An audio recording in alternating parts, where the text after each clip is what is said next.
우리가 계속해서 누가복음의 말씀을 함께 나누고 있습니다. 지난주에 이어 오늘은 누가복음의 심장이라고 불리우는 누가복음 15장 비유의 말씀을 함께 나눕니다. 지난주에는 우리가 잃어버린 양 그리고 잃어버린 드라크마를 찾는 목자와 주인의 이야기를 함께 나누었어요. 근데 오늘 말씀은 우리가 탕자의 비유로 알고 있는 말씀인데, 잃어버린 아들을 찾아내는 아버지의 은혜, 그리고 그 아들을 위하여 잔치를 베푸시는 잔치 이야기, 이게 오늘 말씀의 핵심인 것이죠. 오늘 말씀에도 놀라운 하늘의 복음이 담겨져 있는 거예요. 오늘도 주시는 말씀을 통해 저와 여러분 모두가 함께 은혜 받는 귀한 시간들이 될 수 있기를 소원합니다. 아멘. 자, 우리 한번 따라해 볼까요? 잃어버린 아들. 자, 3절부터 보겠습니다. 시작. 예수께서 그들에게 이 비유로 이르시되. 자, 누가복음 15장의 말씀은 예수님께로 세리와 죄인들이 몰려들어요. 그리고 그들이 주님의 말씀을 듣습니다. 주님은 그토록 주님이 찾으셨던 잃은 양들이 주님께 나왔을 때에 얼마나 기쁘셨는지 기꺼이 그들과 함께 교제하고 식사하며 잔치를 나누는 거예요. 이 모습을 바리새인들과 서기관들이 보는 거죠. 마음에 불편함이 있습니다. 이제는 예수님에 대하여 수군거리기 시작을 하는 거예요. 그들의 마음을 알아챈 예수님께서 이제 비유로 말씀을 하시는데, 오늘 비유의 말씀을 보면 세 가지 이야기가 나와요. 하나는 잃어버린 양에 대한 이야기, 그리고 잃어버린 드라크마의 이야기, 그리고 잃어버린 아들에 대한 이야기. 우리가 이 비유가 복수로 쓰여지지 않고 단수로 쓰여져 있기 때문에 사실 이 세 가지 이야기가 하나의 비유로 말씀되어지고 있다는 것을 알 수가 있습니다. 자, 그렇다면 우리가 지난주에 함께 나누었던 잃어버린 양을 목자가 찾아내는 이야기, 그리고 잃어버린 드라크마를 주인이 찾아내는 이야기를 우리가 함께 나누었다면, 오늘 말씀은 탕자가 스스로 회개하여 돌아오는 이야기가 아니라 잃어버린 아들을 아버지가 찾아내는 이야기로 읽는 것이 맞는 방향인 거예요. 목자가 찾아내고 주인이 찾아내고 아버지가 찾아내는 것입니다. 오늘 저와 여러분의 인생도 아버지가 찾아내지 않았다면 우리가 이 자리에 나와 예배할 수가 없는 거예요. 아버지의 은혜로 찾아짐을 당하여 우리가 예배하는 자들로 세워진 줄로 믿습니다. 아멘. 자, 그러면 비유의 이야기 11절로 13절입니다. 시작. 또 이르시되 어떤 사람에게 두 아들이 있는데 그 둘째가 아버지에게 말하되 아버지여 재산 중에서 내게 돌아올 분깃을 내게 주소서 하는지라. 아버지가 그 살림을 각각 나누어 주었더니 그 후 며칠이 안 되어 둘째 아들이 재물을 다 모아 가지고 먼 나라에 가. 자, 오늘 이 말씀을 보면 어떤 사람에게 두 아들이 있었어요. 그런데 둘째 아들이 아버지에게 자신의 유산을 요구하는 거예요. 이제 아버지 집에 안주하지 않고 먼 나라에 가서 자기만의 세계를 한번 살아보겠다라고 하는 마음이었던 거죠. 어쩌면 요즘 같은 시대에는 이런 사람이 진취적인 인물로 더 인정받았을지 모르겠습니다. 하지만 우리는 이 비유의 말씀을 당시 유대 사회적 배경에서 읽을 필요가 있는 것이죠. 당시의 유대 사회에서 이 둘째 아들의 행동은 아주 패역한 아들의 모습이었어요. 아버지가 멀쩡히 살아계신데 아버지에게 유산을 요구하는 것은 마치 아버지가 죽기를 바라는 그 마음의 표현으로 받아들여지는 그러한 모습이었고, 또 어떤 아버지가 혹시 살아있는 동안에 유산을 나누어 주었다 할지라도 그 유산의 처분권은 아버지가 살아있는 동안에는 아버지에게 있었던 것이 당시의 사회적 배경이었습니다. 자, 그렇다면 자기의 유산을 요구하는 모습도 패역한 모습이었고, 그리고 그 유산을 나누어 주었을 때 그 유산을 처분하여 먼 나라로 떠나버린 이 둘째 아들의 소행은 유대사회의 율법에 의하면 돌에 맞아 마땅한, 그렇게 죽음을 당할 수밖에 없는 패역한 아들의 모습이었다는 것을 우리가 오늘 말씀 속에서 알아야 되는 것입니다. 자, 신명기 21장 18절로 21절 우리 한번 같이 보겠습니다. 시작. 사람에게 완악하고 패역한 아들이 있어 그의 아버지의 말이나 그의 어머니의 말을 순종하지 아니하고 부모가 징계하여도 순종하지 아니하거든 그의 부모가 그를 끌고 성문에 이르러 그 성읍 장로들에게 나아가서 그 성읍 장로들에게 말하기를 우리의 이 자식은 완악하고 패역하여 우리 말을 듣지 아니하고 방탕하며 술에 잠긴 자라 하면 그 성읍의 모든 사람들이 그를 돌로 쳐 죽일지니 이같이 내가 너희 중에서 악을 제하라. 그리하면 온 이스라엘이 듣고 두려워하리라. 율법에 의하면 패역한 아들은 돌로 쳐 죽이라는 것입니다. 그리하여 너희 안에 악을 제하라는 것이 율법이 이야기하고 있는 내용인 거예요. 그렇다면 이렇게 아버지에게 유산을 요구하고 그 재산을 처분하여 먼 나라로 떠나는 이 아들은 돌에 맞아 죽어 마땅한 패역한 아들이었다는 것을 오늘 비유는 말씀하고 있는 거고요. 또 이 비유를 듣고 있던 바리새인 서기관들은 마음속에 분노를 일으키고 있었던 거예요. 여러분, 그런데 우리가 알아야 될 것이 있습니다. 이 둘째 아들의 이야기는 바로 저와 여러분의 이야기를 그대로 보여주고 있는 거예요. 지난주에도 말씀을 드렸지만 우리는 원래 먼지요 티끌이요 자격 없는 그러한 존재들이었어요.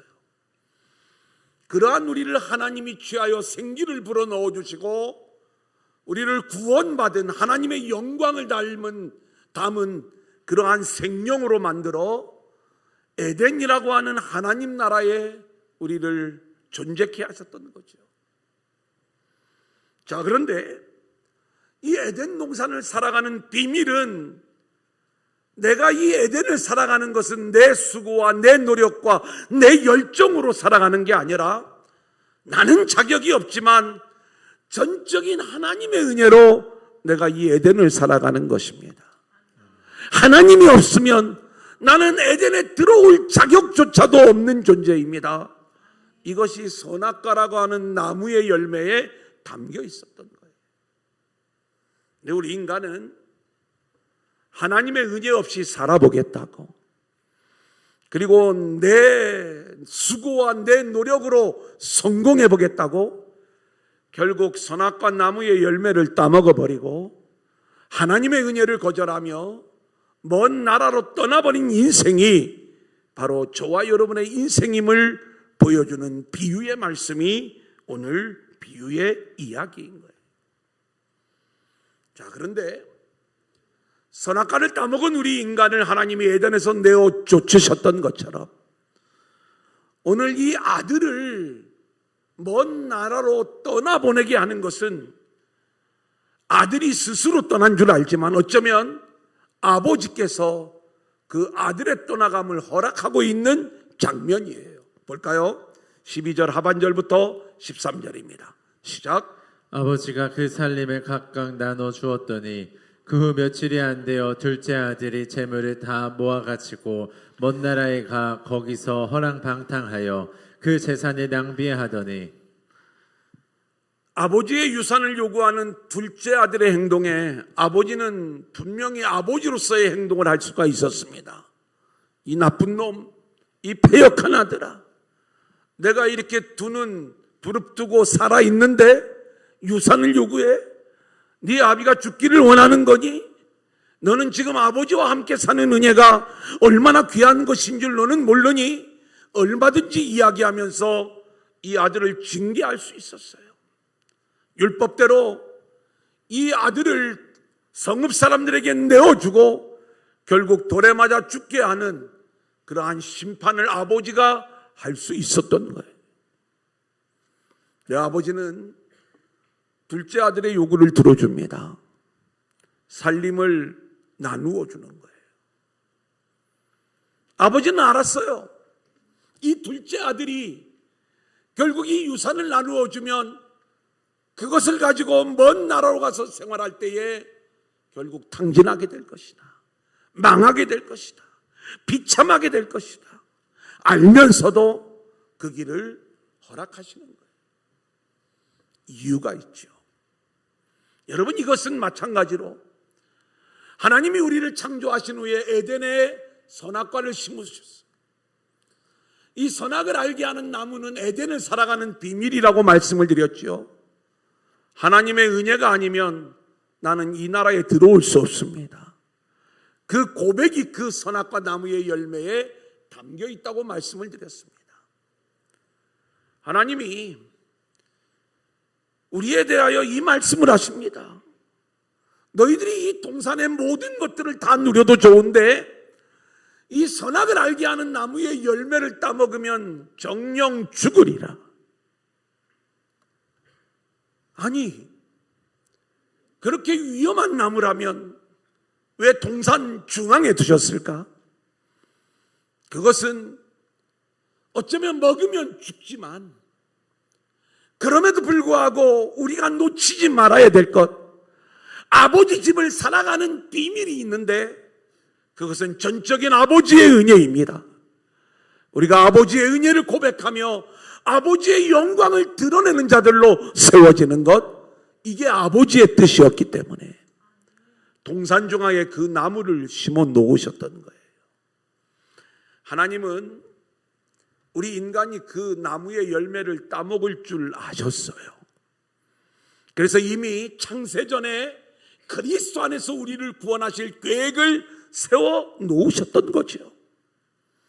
아니, 그것을 따먹을 줄 아셨다면 왜 그것을 만들어 놓았을까? 또 뱀이 찾아와서 이것이 우리를 유혹을 할 때 왜 막지 않으셨을까? 하나님은 둘째 아들이 망할 줄 알면서도 그 아들에게 유산을 나누어 주고 아들이 떠나감을 막지 않았던 그 아버지의 모습처럼 선악과 나무의 열매를 따먹을 줄 알면서도 그 나무를 동산 중앙에 세워놓고 그리고 뱀이 와서 유혹을 할 때 막아주실 수 있었지만 하나님이 막지 않으시면서 결국 선악과를 따먹은 우리 인생을 에덴에서 쫓아내시는 하나님의 이야기, 그리고 유산을 나누어 주고 떠나가는 아들을 방치하는 아버지의 이야기는 동일한 이야기를 우리 가운데 보여주는 같은 그림인 것입니다. 이것은 하나님의 나라가 어떤 나라인가를 우리 가운데 보여주는 거예요. 이 과정이 없다면 우리는 아버지의 은혜를 모르는 자들로 그 나라 안에 있는 거예요.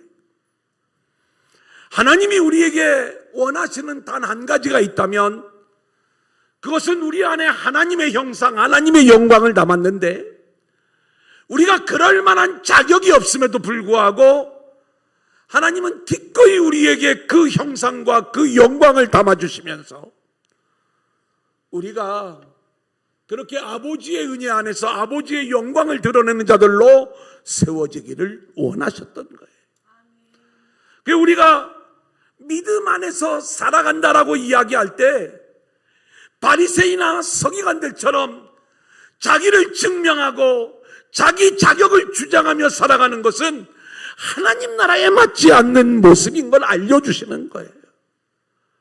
그리고 철저히 자격 없는 우리를 하나님이 은혜로 세워주셨고 그런 우리를 에덴의 주인공으로 세우셨습니다. 이걸 원하고 있는데 이것을 알아채지 못하는 우리 인생들이 정말 하나님의 은혜가 아니면 살 수 없음을 깨달아 알게 하기 위하여 우리가 에덴에서 쫓겨 이 세상에 오게 된 것이고, 탕자는, 이 둘째 아들은 결국 아버지 집에서 떠나 먼 나라에서 결국 아버지 집의 은혜를 깨닫는 존재로 세워지게 되는 거예요. 오늘 저와 여러분의 인생은 이 땅에서 우리 인생을 향한 하나님의 계획이 있어요. 그것은 이 땅에서 폼나는 인생으로, 성공한 인생으로 자신의 멋진 영광을 드러내라고 우리들을 이 땅에 보내신 것이 아니라, 우리가 철저히 하나님의 은혜가 아니면 살 수 없는 존재임을 깨닫고 나의 처절한 죄인됨을 회개하고 고백하며 다시 한번 하나님의 은혜를 붙잡고 에덴 동산, 회복된 에덴으로 돌아오라고 하나님이 저와 여러분의 인생을 이 땅에 보내신 거예요. 아멘. 오늘 둘째 아들을 향한 아버지의 마음은 바로 이런 거예요. 너가 그 먼 나라에서 모든 것들을 다 잃게 되었을 때에 아버지의 은혜가 깨달아지기를 원했던 거예요. 그 마음속에 아들을 당장 돌에 맞아 죽게 하면서 율법적인 처분을 내릴 수 있었지만 아들의 떠나감을 허락하는 아버지의 이야기를 우리가 보게 되는 것이죠. 둘째 아들의 문제나 저와 여러분의 문제는 동일한 것입니다. 아버지의 아들로 살아가는 것이 어마어마한 은혜요 축복인데 이것을 몰랐기에 먼 나라로 쫓겨났던 것이고, 저와 여러분은 선악과를 따먹어버린 거예요. 잃어버린 아들의 삶입니다. 13절, 14절을 우리 같이 보겠습니다. 시작. 그 며칠이 안 되어 둘째 아들이 재물을 다 모아가지고 먼 나라에 가 거기서 허랑방탕하여 그 재산을 낭비하더니 다 없앤 후 그 나라에 크게 흉년이 들어 그가 비로소 궁핍한지라. 먼 나라에서의 둘째 아들의 삶은 이 세상을 살아가는 우리들의 삶을 그대로 보여주고 있는 거예요. 허랑방탕한 삶입니다. 재산을 낭비하는 삶입니다. 흉년이 들어 궁핍한 인생이 되는 거예요. 사랑하는 여러분, 우리 인생은 그런 거예요.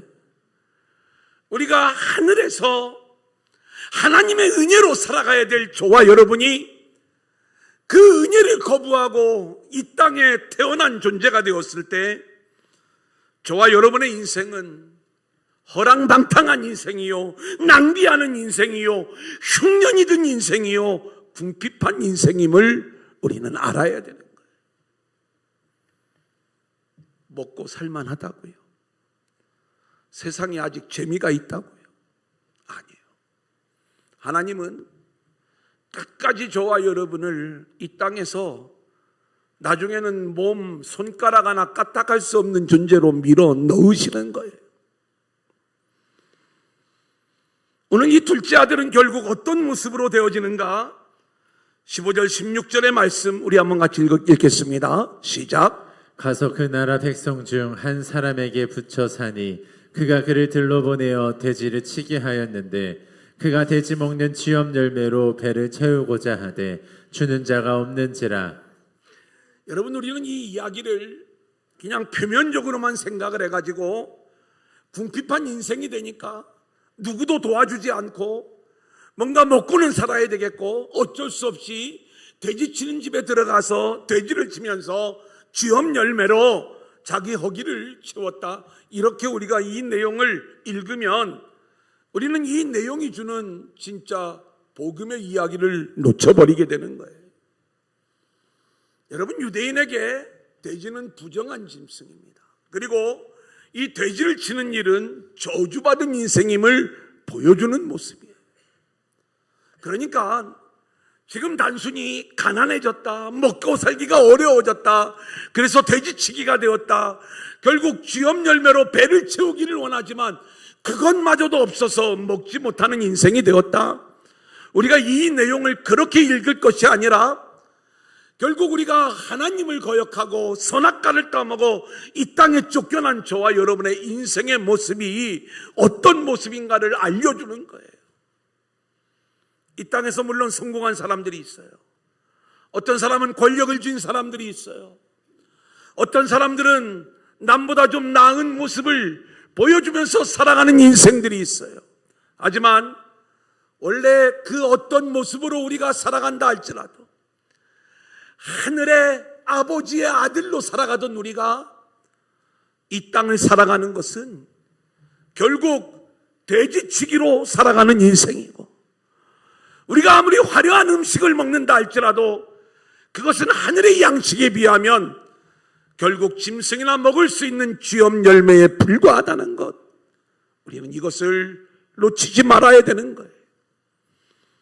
지금 아버지의 은혜 안에서 이제는 이 둘째 아들이 자기의 존재를 보기 시작을 하게 되는데, 돼지치기로 쥐염 열매를 먹는 그 비참한 인생으로 그렇게 떨어져 내려가는 동안에도 아버지의 은혜가 깨달아지기 전까지는 이 아들은 그걸 모르고 있었던 거예요. 오늘 저와 여러분도 마찬가지예요. 오늘 저와 여러분이 이 땅에서 하나님 없이 살아가는 모든 삶의 내용들은 돼지치기에 불과한 거예요. 우리가 먹는 모든 이 땅의 음식들은 쥐염 열매에 불과한 건데, 우리는 그것으로 도저히 우리의 줄임배를 채울 수 없어 비참한 자신의 운명을 확인하는 것, 여러분, 그것이 이 땅을 살아가는 우리 인생의 실존이라는 것을 잊지 말아야 되는 것입니다.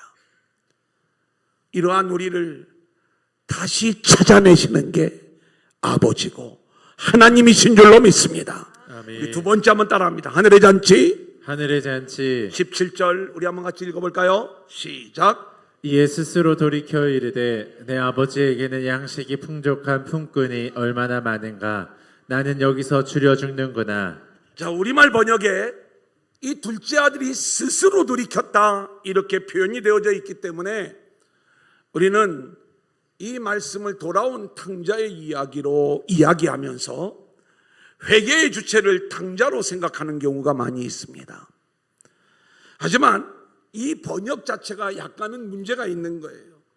여기에 원어로 쓰였던 엘코마이라고 하는 단어는 뭔가가 임하는 걸 얘기하는 거예요. 그러니까 정확한 우리의 번역은 뭔가가 본인에게 임하는 순간에 자기 정신이 돌아온 거예요. 그러니까 정신을 차리고 보니 자신이 어떤 존재인가를 깨달아 알게 되었다는 거예요. 자신이 잃어버린 양임을 알게 되었던 거예요. 지난주에 바리새인과 서기관들의 문제가 무엇이었어요?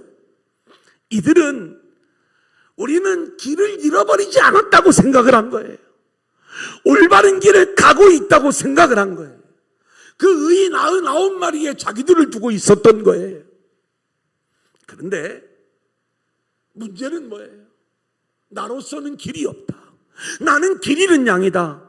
이걸 깨달아 아는 자가 자신을 찾아온 목자를 만나는 것 아닙니까?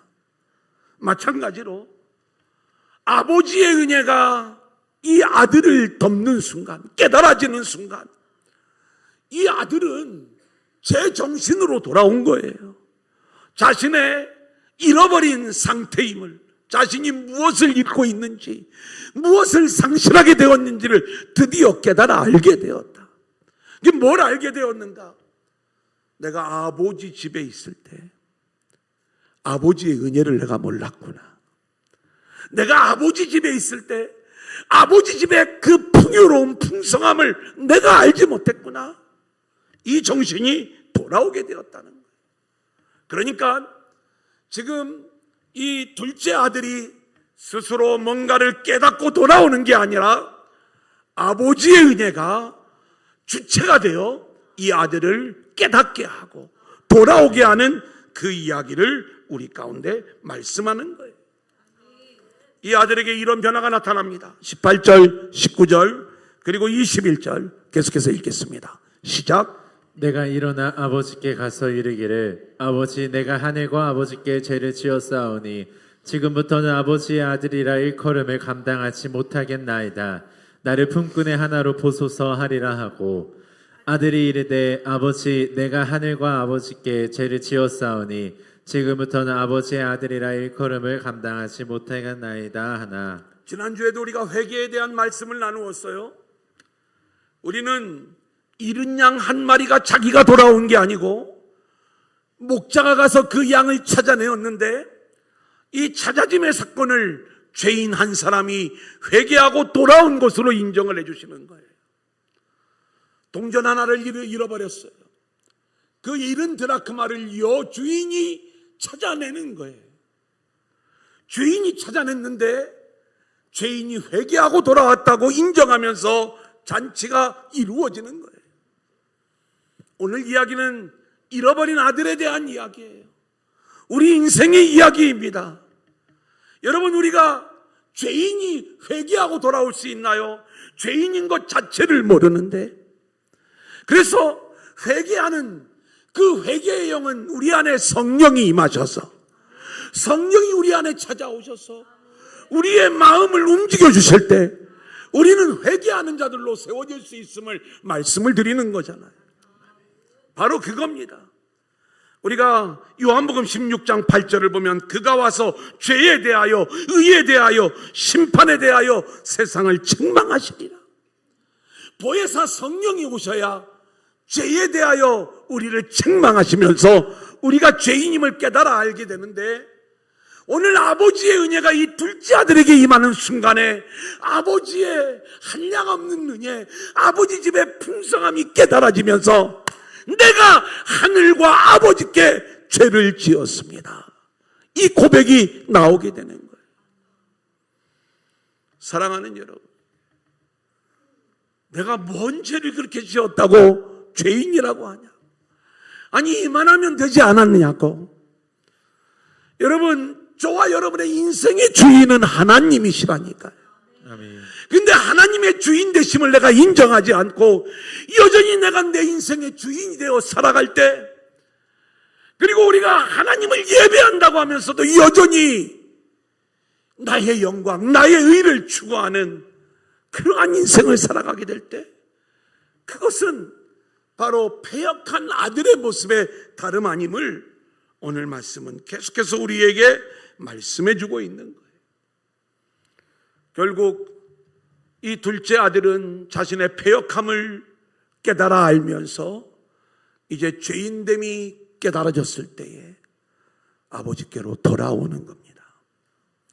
자, 그 돌아오는 이야기 20절 우리 한번 같이 보겠습니다. 시작. 이에 일어나서 아버지께로 돌아가니라. 아직도 거리가 먼데 아버지가 그를 보고 측은히 여겨 달려가 목을 안고 입을 맞추니.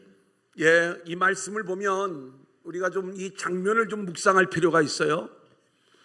아버지가 아들을 기다리고 있습니다. 근데 집에서 그냥 할 일 다 해가면서 오늘 올려나 내일 올려나 이게 아닌 거예요. 아들이 돌아올 텐데 어디쯤 오고 있나? 정말 오늘은 우리 아들이 올까? 그러면서 계속 잘 보이지 않는 그 마을 초입, 그 먼 곳을 계속 지켜보고 있는 거예요. 아직도 거리가 멀어요. 이게 아들인지 아닌지 웬만한 사람이면 알아보지도 못하는 그 먼 거리에 아들이 나타났어요. 근데 아버지는 한눈에 아들을 알아봅니다. 달려가는 거예요.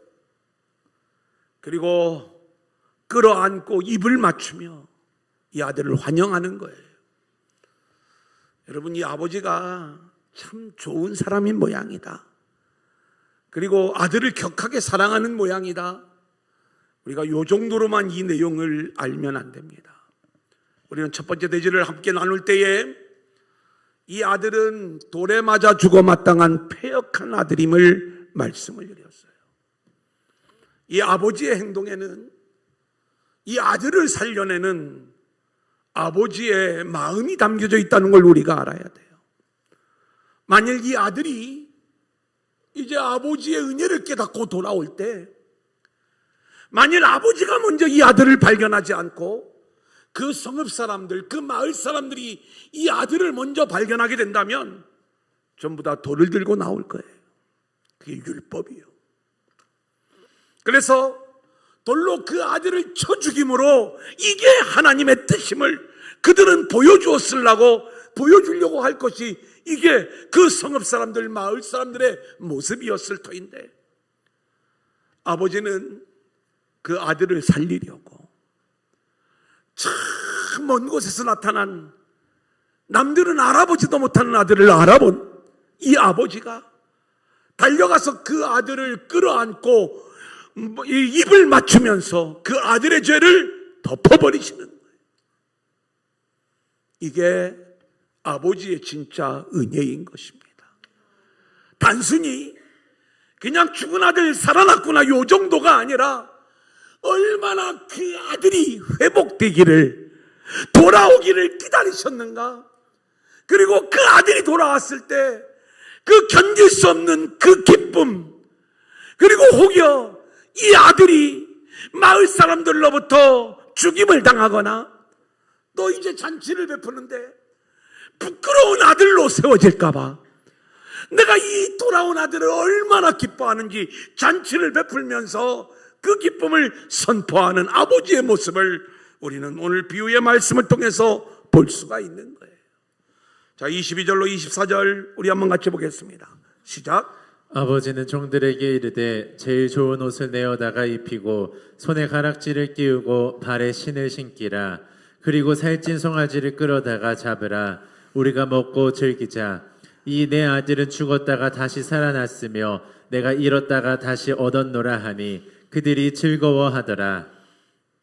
저와 여러분이 이제 하나님 아버지에게 죽었다가 다시 살아난 아들, 잃었다가 다시 얻은 아들로 회복되어질 수 있기를 소원합니다.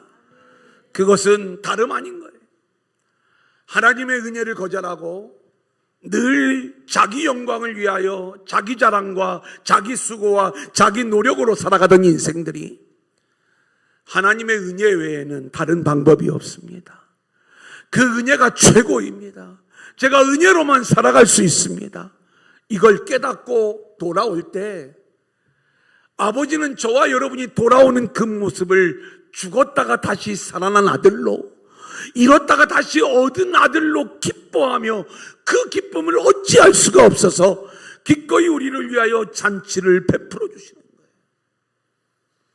아버지는 그 기쁨을 잔치로 베풀면서 어쩌면 아들에게 남아있을 부끄러움, 떳떳지 못함, 너는 이제 더 이상 패역한 아들이 아니라 나의 기쁨의 아들이란다, 이것을 이 잔치를 통하여 선언해 주시는 아버지의 마음을 우리는 보게 되는 것입니다. 자, 그런데 이 장면을 보고 분노하는 한 아들이 있었어요. 자, 25절로 28절입니다. 시작. 맏아들은 밭에 있다가 돌아와 집에 가까이 왔을 때에 풍악과 춤추는 소리를 듣고 한 종을 불러 이 무슨 일인가 물은데 대답하되 당신의 동생이 돌아왔음에 당신의 아버지가 건강한 그를 다시 맞아들이게 됨으로 인하여 살찐 송아지를 잡았나이다 하니 그가 노하여 들어가고자 하지 아니하거늘. 이 맏아들의 이야기는 둘째 아들을 위하여 잔치를 베푼 아버지에 대하여 분노하는 이야기입니다. 여러분, 이 이야기는 오늘 이 비유의 시작이 세리와 죄인들과 함께 잔치하는 예수님을 바리새인과 서기관들이 분노하잖아요. 수군거리잖아요. 그 장면을 그대로 보여주고 있는 모습인 거예요. 맏아들이 분노하는 이유는 분명합니다. 왜 자격이 없는 둘째 아들을 위하여 잔치를 베푸냐는 거예요. 이 잔치는 나만 누릴 자격이 있다는 거예요. 자, 29절로 30절 같이 보겠습니다. 시작. 아버지께 대답하여 이르되 내가 여러 해 아버지를 섬겨 명을 어김이 없거늘 내게는 염소 새끼라도 주어 나와 내 벗으로 즐기게 하신 일이 없더니 아버지의 살림을 창녀들과 함께 삼켜버린 이 아들이 돌아오매 이를 위하여 살찐 송아지를 잡으셨나이다. 아버지에게 이 맏아들은 성실한 그리고 인정받을 만한 맏아들이었는 줄 알았지만 오늘 이 장면을 보면 이 맏아들은 아버지의 마음을 알지 못했던 거예요. 그리고 아버지 집의 진짜 은혜가 무엇인가를 알지 못했던 거예요. 이미 이 맏아들은 아버지의 어마어마한 은혜, 지금 둘째 아들이 돌아와 잔치를 베풀지만 그 잔치의 삶을 매일매일 살아가고 있었음에도 불구하고 그것을 알지 못하고 있었던 거예요. 그래서 둘째 아들을 위하여 잔치하는 아버지 앞에 분노하면서 그 둘째는 자격이 없고 나만 자격이 있는데 그 자격이 없는 둘째를 향하여 잔치를 베푸는 그 아버지 앞에 분노하는 것. 맏아들 역시 둘째 아들 못지않게 동일한 아버지의 은혜를 알지 못하는 동일한 죄인임을, 패역한 아들임을 그대로 보여주는 장면인 것입니다. 자, 그런데 아버지의 은혜는 이 맏아들의 패역함까지도 덮어버리시는 거예요. 자, 28절, 31절, 32절 계속 보겠습니다. 시작. 그가 노하여 들어가고자 하지 아니하거늘 아버지가 나와서 권한대 아버지가 이르되 예 너는 항상 나와 함께 있으니 내 것이 다 내 것이로되 이 내 동생은 죽었다가 살아났으며 내가 잃었다가 얻기로 우리가 즐거워하고 기뻐하는 것이 마땅하다 하니라. 여러분 보세요. 분노하는 이 아들을 달래는 아버지, 율법으로 이 아들을 다스린다면 이 맏아들 역시 징계와 심판을 피할 수가 없을 터인데 아버지는 그 맏아들을 달래어 가면서 나와서 권하는 모습이에요.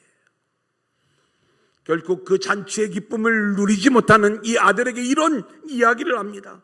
예, 너는 항상 나와 함께 있으니 내 것이 다 내 것이야. 내가 지금 이걸 가지고 지금 잔치하지만 항상 나와 함께 있었던 것은 너가 그 잔치하는 삶을 매일매일 누리고 있었던 거야. 너 그 은혜, 그 기쁨 너 모르고 있는 거잖아. 이 잔치만 잔치가 아니라 지금까지 너가 아버지 집에 있었던 그 삶이 잔치하는 삶이었어. 그게 내가 너희들을 향한 이게 아버지의 뜻이야. 아버지의 마음이야. 이것을 말씀해 주면서 맏아들을 덮어버리시는 아버지의 이야기로 비유가 맞춰지고 있는 거예요. 맏아들마저 정죄하지 않고 용서하시며 잔치에 초대하시는 아버지의 이야기. 우리 인생들은 이렇게 모두 맏아들 아니면 둘째 아들처럼 아버지께 아들 될 자격이 없는 자들이요 잔치를 누릴 자격이 없는 인생들이었는데 아버지의 은혜가 우리를 잔치를 누릴 수 있는 자들로 회복시켜 주신 줄로 믿습니다. 아멘. 자, 이제 마지막입니다. 한번 따라해 볼까요? 기본으로 돌아가라. 기본으로 돌아가라. 오늘 본문을 통해 우리가 돌아가야 될 기본의 모습은 무엇일까? 우리는 모두 우리가 잃어버린 아들임을 고백할 수 있어야 됩니다. 맏아들, 둘째 아들의 모습이 우리 모두의 모습인 거예요. 하나님의 은혜를 거절하고 자기 마음대로의 인생을 살기 원하여 선악과를 따먹은 인생은 결국 하나님의 은혜를 잃어버린 자들이요 하나님의 잃어버린 아들이 되어 우리가 이 땅에 오게 되었는데 이 땅에서 우리의 모든 일들은 돼지를 치는 일이요 쥐엄 열매를 먹는 일임을 우리가 깨달아 알게 될 때 우리는 이것이 내가 지금 잃어버린 아들의 모습이구나를 깨닫고 고백하는 모습이 되어지는 것입니다. 여러분, 우리가 아직도 세상이 너무 좋고 또 세상에서 너무 즐길 것들이 많이 있다면 하나님은 철저히 우리가 이 세상은 돼지치기요 쥐엄 열매를 먹는 인생임을 깨닫도록 우리를 몰고 가실 거예요. 그것은 뭐 단순히 우리를 고난으로 몰아붙이신다 이런 이야기가 아니라 우리 인생이 하늘의 은혜, 아버지의 은혜를 깨닫는 자들이 되기를 원하는 것, 이것이 우리 인생을 향한 하나님의 계획이시기에 하나님께서는 저와 여러분의 인생을 이 땅으로 보내신 거예요. 이 땅에서 그 어떤 세상의 유익과 재미도 결국 돼지치기요 쥐엄 열매 먹는 인생임을 우리가 깨달아 알아야 우리는 잃어버린 아들의 모습임을 고백하게 되는 것이고 아버지의 은혜를 바라보는 자들이 되는 것입니다. 또한 잔치에 들어가기를 거부하는 바다들 역시 아버지의 마음을 모르는 잃어버린 아들의 모습인 거죠. 타인의 죄를 정죄하면서 자신의 의를 주장하는 종교적 신앙인의 모습. 오늘 본문에 드러나는 바리새인 서기관들 역시 하나님이 반드시 다시 찾아야 되는 잃어버린 아들들이었는데 그들이 깨닫지 못하는 거예요.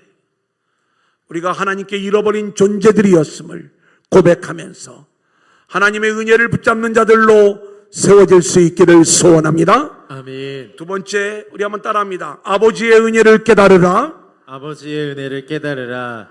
우리는 끝까지 우리를 포기하지 않고 우리를 품으시는 하나님의 은혜, 아버지의 은혜를 깨달아야 될 줄로 믿습니다. 아멘. 아버지의 은혜로 우리는 죽었다가 다시 살아난 아들이 되었어요. 잃었다가 다시 찾아진 아들이 되었어요. 그렇게 하늘의 잔치를 누리게 된 거예요. 아버지의 마음을 모르는 마다들마저 끝까지 품으시면서 잔치로 이끄시는 것이 아버지의 은혜였어요. 아버지의 은혜가 아니면 그 누구도 잔치자리에 들어갈 수가 없었던 것인데, 그렇기 때문에 우리는 오직 아버지의 은혜만을 붙잡고 하늘의 잔치를 누리며 살아가는 저와 여러분들이 되어야 할 줄로 믿습니다. 아멘. 그렇게 깨닫고 돌아오는 저와 여러분을 하나님이 기뻐하시며 그 기쁨을 어찌할 수 없어 덩실덩실 춤을 추며 우리를 맞이하고 계시는 그 하나님을 생각하면서 우리 찬양 너의 하나님 여호와가 이 찬양 부르시면서 우리 하나님께 예물 봉헌하시겠습니다.